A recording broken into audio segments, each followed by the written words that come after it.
التي تقام الآن في مركز الملك عبد العزيز التاريخي احتفاء بوصول ضيف البلد الكبير الرئيس الأمريكي دونالد ترامب إلى هذا المقر. ونشاهد أيضا حضور ولي العهد السعودية الأمير محمد بن نايف وزير الداخلية، وولي العهد الأمير محمد بن سلمان وزير الدفاع في هذا المكان مركز الملك عبد العزيز التاريخي مقر الحفل. نشاهد الآن الرئيس دونالد ترامب يشارك في العرضة السعودية منه في مشاركة مع الملك سلمان بن عبد العزيز، وهذا يعطي بعدا آخر إلى العلاقة فيما بين البلدين. وما تم هذا اليوم من قمة سعودية أمريكية تكللت بتوقيع العديد من الاتفاقيات.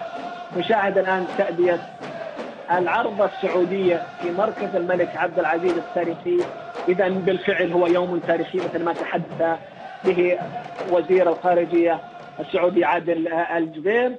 نشاهد الآن تأدية العرضة من قبل الملك سلمان وأيضا الرئيس الأمريكي.